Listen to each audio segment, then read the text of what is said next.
जिनका भी 27 फरवरी को गणित का पेपर लगा हुआ है उनके लिए ये वीडियो बहुत ही महत्वपूर्ण होने वाली है, क्योंकि एग्जामिनर इस बार इस क्वेश्चन को लघुत्तरी के फॉर्म में पूछेगा। 4 नंबर का क्वेश्चन आएगा ये, तो इस वीडियो को बहुत ही ध्यान से देखो। वीडियो हमारी 3 से 4 मिनट की, जैसे आप लोगों को पता है, छोटी ही होती है। और मैं गारंटी देता हूँ, मैं ऐसा समझाऊंगा कि दोबारा आपको कॉपी में देखने की जरूरत नहीं पड़ेगी। इस सवाल को बोर्ड एग्जाम में डायरेक्ट आप लोग इस सवाल को हल करोगे जाके। तो चलिए क्वेश्चन को स्टार्ट करते हैं। समीकरण एक्स स्क्वायर माइनस का 7x प्लस का 12 बराबर में 0 के मूलों के व्युत्क्रमों का योगफल ज्ञात करना है। सबसे पहले हम इस द्विघात समीकरण के मूल देख लेते हैं क्या है।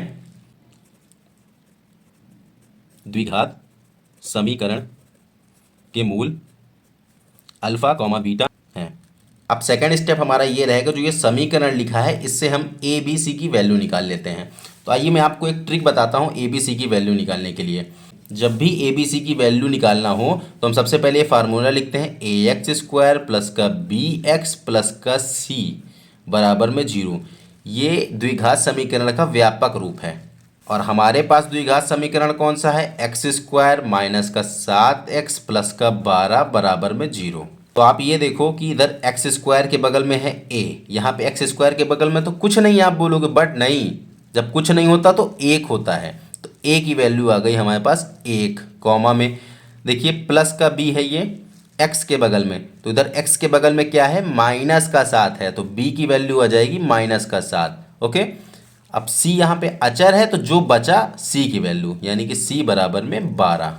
अब हमारा अगला स्टेप होगा, हम निकालेंगे मूलों का योग, यानी कि अल्फा प्लस बीटा।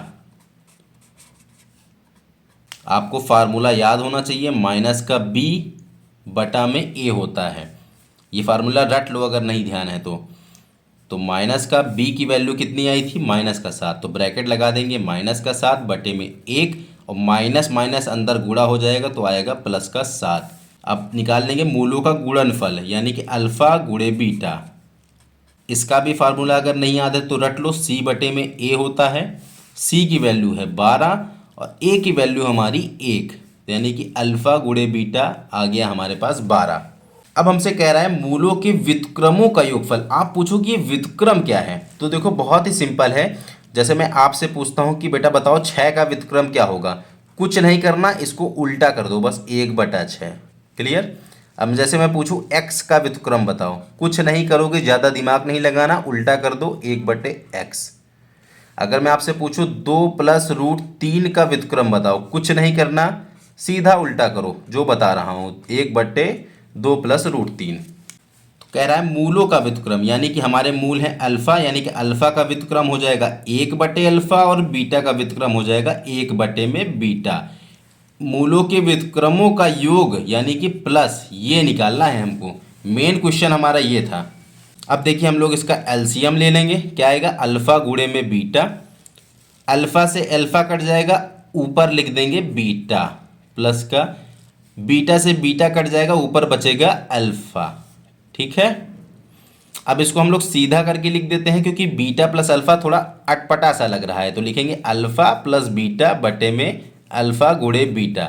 अब देखिए हमने इसकी वैल्यू निकाल रखी थी प्लस का 7, इसकी वैल्यू निकाल रखी थी 12, यहाँ पे रख देंगे प्लस का 7, और अल्फा इंटू बीटा की आई थी हमारे पास 12। तो ये हमारा फाइनल आंसर हो चुका है 7/12। आई होप गाइज आप लोग को मेरी वीडियो अच्छी लगी होगी। अगर अच्छी लगी हो तो प्लीज़ वीडियो को लाइक ज़रूर करना, और आज के 20 डेज के लिए इस चैनल को सब्सक्राइब कर लो। इसमें बहुत ही अच्छा कंटेंट मिलेगा जो कि बोर्ड परीक्षा में आने वाले क्वेश्चंस होंगे।